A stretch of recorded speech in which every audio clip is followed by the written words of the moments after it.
Hey everyone, and welcome back to the Deep Dive. Today we're going to get into viral video marketing. Oh, fun. It is fun, and we're going to be looking at a tool that promises to make it easy peasy.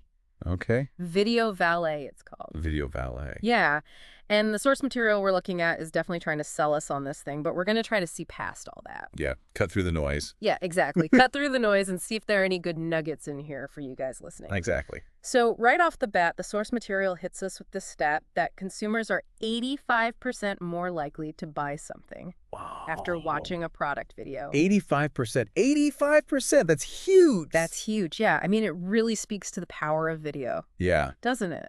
It does. It really does. And I feel like that stat, isn't that surprising when you think about how much video content we all consume these days? Absolutely. I know I spend way too much time scrolling through TikTok and YouTube. Oh, yeah, same here. I mean, it's just everywhere, right? It's everywhere. It's on every platform. It's how we consume information, and it's how we connect with the world. Yeah, I mean, think about it, like TikTok, YouTube, Instagram, even like Facebook and LinkedIn are pushing video content hard.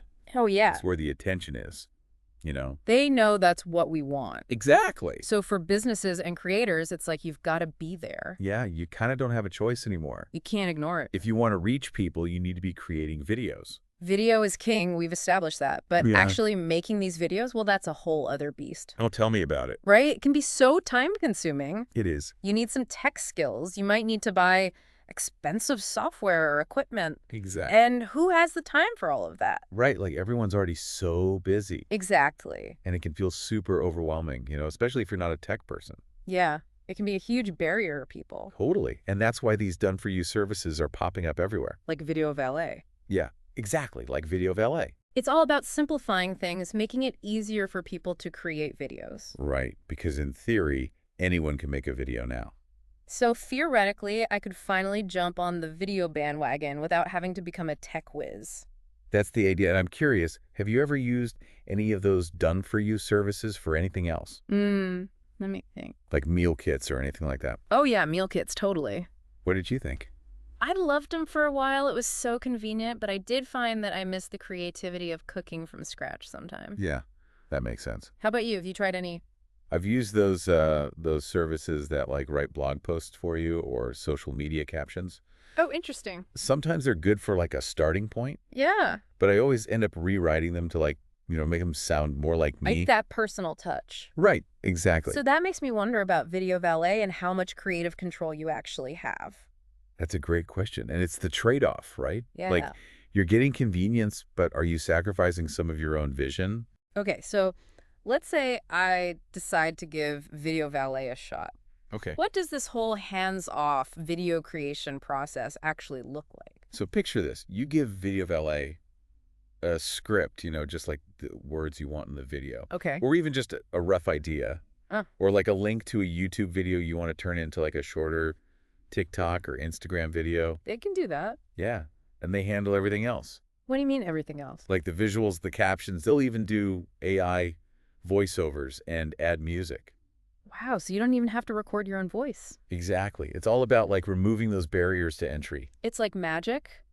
Pretty much. I am intrigued, but also a little skeptical. Right. There's always that healthy dose of skepticism. Especially when the source material is throwing around phrases like zero learning curve.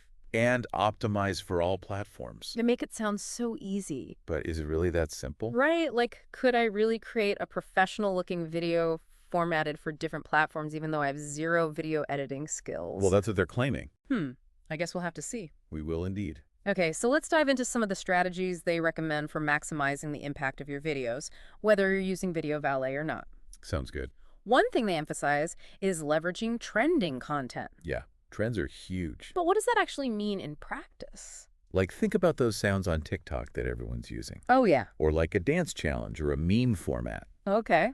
If you can find a way to incorporate those into your videos, it can help you get more visibility. So it's about hopping on the bandwagon? Kind of, but you got to be careful. Oh, how so? Like, it needs to feel authentic to your brand. Right, it can't just be random. Exactly. You don't want to force it. What about repurposing existing content? Repurposing is a great strategy. So like taking a blog post and turning it into a video? Exactly. Or like taking a longer YouTube video and chopping it up into shorter clips for TikTok or Instagram.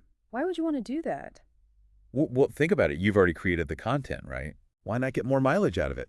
That's true. You can reach a whole new audience who might not even know about your blog or YouTube channel. So you're basically breathing a new life into old content. Exactly. They also talk about targeting specific niches. Niching down is so important. Okay, so explain that to me. Like instead of trying to appeal to everyone, Ah. you focus on a specific group of people. So if I'm making a video about finance, Yeah. I should target it towards people who are interested in finance. Right. It's about being relevant and impactful. So it's not about casting a wide net, it's about hitting the bullseye. Exactly. Wouldn't that limit my reach? It could, but it also means you're more likely to connect with the people who are actually interested in what you have to say. Okay, so it's a balancing act. It is. And what about consistency? They mention that a lot. Consistency is key. In what way? Like you need to be posting videos regularly. Why is that so important? Well, if you only post once in a blue moon, Uh-huh. people are going to forget about you. Right out of sight, out of mind. Exactly. You got to stay top of mind. Okay, so it's about building a habit. Yeah, for both you and your audience. Got it. And lastly, they suggest combining organic and paid traffic. Ah, yes. The dynamic duo. Can you break those terms down for me? Sure. So organic traffic is like people finding your videos naturally through search or hashtags or recommendations. Okay. And paid traffic is when you pay to boost your videos. So like ads? Exactly. Okay, so organic is more about building a loyal following over time. Right. And paid is about getting a quick boost. It's about reaching a wider audience faster. Got it. So they each have their own pros and cons. Definitely. And using them together can be really powerful. Okay, so we've covered a lot of ground here. Video is important. It can be hard to make, but tools like VideoValet aim to make it easier. Mm-hmm. But I can't help but wonder, can a tool really guarantee viral videos? Yeah, those are big claims. And there are so many factors that influence virality that are outside of any tool's control. Right. It's not just about the tech. So how do we know if VideoValet can really live up to the hype? Well, that's what we need to dig into next. All right, let's put on our skeptic hats and get critical. Let's do it. Okay, so we've talked about all these tools and strategies, but before we get too excited about VideoValet and all these cool features, Yeah. I think it's important to take a step back Okay. and ask ourselves, what are we actually trying to achieve with video? You're totally right. Like, what are your video goals? Yeah, what are my video goals? It's the foundation of any good video strategy. Because if you don't know what you want to accomplish, Right. then you're just kind of throwing stuff at the wall and seeing what sticks. Exactly. It's like wandering around aimlessly. Okay, I'm convinced I need to set some video goals, but where do I even begin? Well, start by thinking about what you want your videos to do for you. Okay. Like, Yeah. are you trying to get more people to know about your brand? Yeah, brand awareness is definitely important. So you want people to recognize your logo, your name, Uh-huh. and connect it with a certain feeling or message. Yeah, exactly. In that case, your goals might be around things like reach and engagement. Oh, You want a lot of people to see your videos. Yeah. And you want them to interact with them, like share them, comment on them. So it's about creating buzz. Exactly. You want people talking about your brand. What if my goal is to get people to visit my website? Ah, so you're looking for conversions. Yeah. You want people to take action. Like make a purchase or sign up for my email list? Exactly. So your videos need to have clear calls to action, Okay. telling people exactly what to do. Got it. And I guess it also depends on what platform I'm using, right? Oh, absolutely. Each platform has its own vibe, Like TikTok is super fast-paced. right? People have short attention spans there. So my videos need to be short and attention-grabbing. Exactly. Whereas on YouTube, people are used to watching longer videos. So I could do like tutorials or explainer videos. Yeah.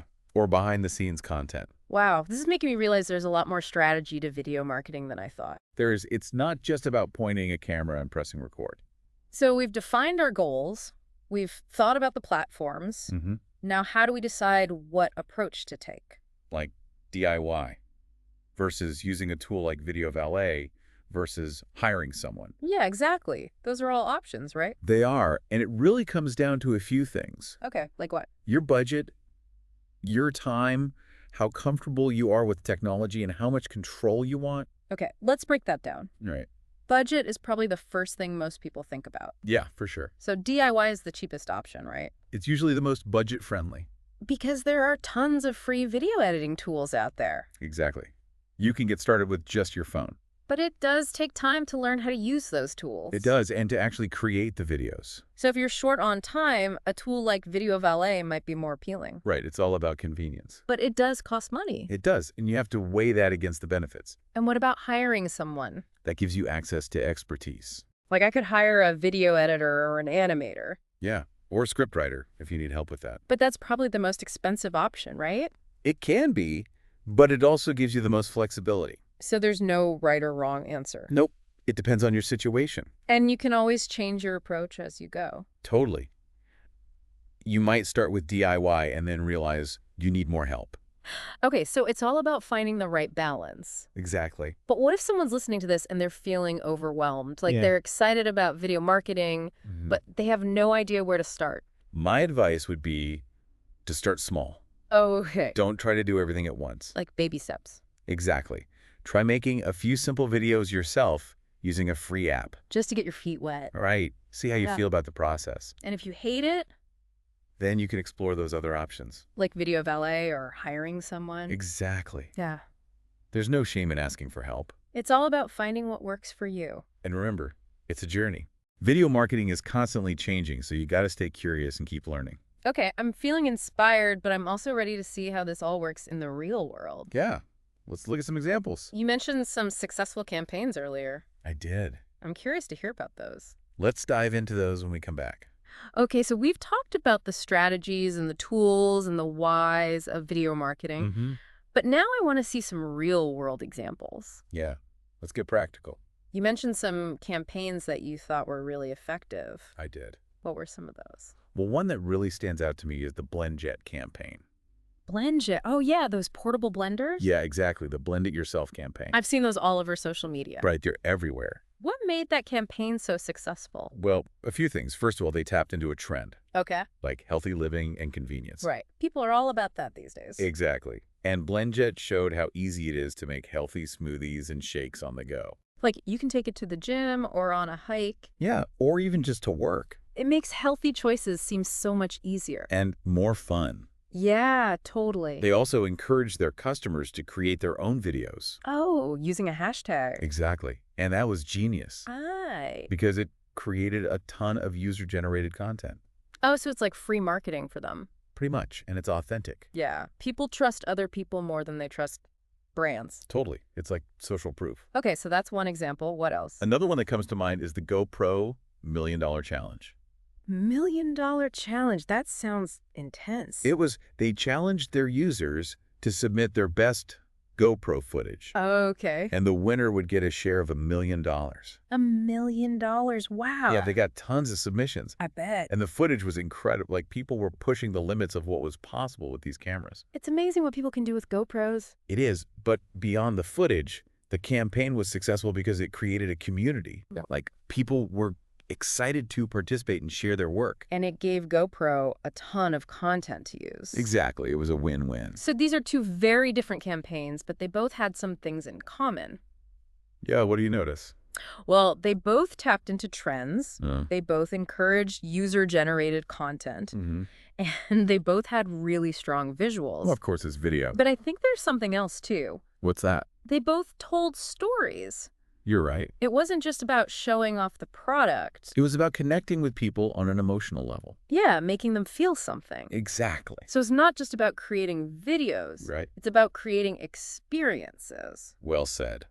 Well, I think that's a great place to wrap up our deep dive into viral video marketing. Yeah, we've covered a lot. We talked about the power of video, the challenges of creating it, and the strategies for making it work for you. And we looked at some awesome real-world examples. Exactly. Yeah. So I hope you're feeling inspired and ready to create some amazing videos. Me too. Just remember to stay curious.